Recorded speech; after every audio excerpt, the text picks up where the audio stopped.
તો જય માતાજી, મારી ચેનલમાં તમારું સ્વાગત છે. અને આજે હું જઈ રહ્યો છું મૂળીની વાત કહેવા. મૂળી ગામ નહોતું તેની વાત કહેવા જઈ રહ્યો છું. તો મૂળી ગામ નહોતું તે એક નાનો નેહડો હતો. ત્યાં રાજપૂત અને માલધારી સમાજ વસવાટ કરતા, અને ત્યાં એક ભરવાડ સમાજની દીકરીની વિદાય હતી, અને તે દીકરીનું નામ હતું મૂળીબેન. અને ત્યારથી ગામનું નામ મૂળી પાડવામાં આવ્યું. અને સવારમાં જોનબાઈમાં માંડવરાયજી દાદાની પૂજા કરે છે, અને 500 શિકારી તેતર વાહ પડેલા અને તેતરને ઘાયલ કરી નાખેલું. અને તેતર ઉડતું ઉડતું આવે અને જોનબાઈ માના ખોળામાં પડી ગયું. એટલે શિકારી એવું કીધું કે અમને અમારો શિકાર આપી દે.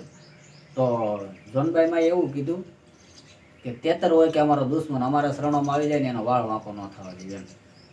તો શિકારી કે તો અમારી સાથે કે યુદ્ધ કરો. જોનબાઈ માં કે હા. જોનબાઈ માં કે મંજૂર છે. જોનબાઈ માં કે આ એક મારો દીકરો અને જેમે સોઢા પર મારો જીવીએ છીએ રાજપૂત એમ. અને યુદ્ધ થયું એટલે 500 શિકારી ખપી ગયા, અને સામે સોઢા પરમારો 140 ખપી ગયા. એટલે પેડ્યા સભાળું 500 અને અમે સોઢા વિહુ 7.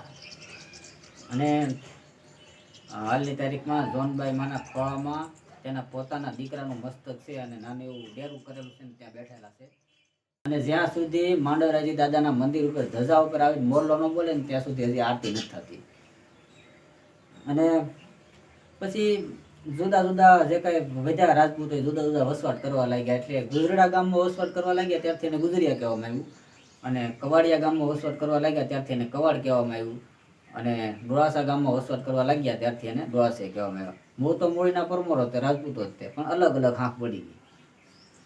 અને મને ખબર છે ત્યાં સુધી મેં વાત કરી છે. અને વિડીયો ગમ્યો હોય તો લાઈક, શેર અને સબસ્ક્રાઈબર કરજો. અને નવા હોય તો ચેનલને સબસ્ક્રાઈબર કરી લેજો. મારી ચેનલનું નામ છે જીબી વ્લોગર. જય માતા.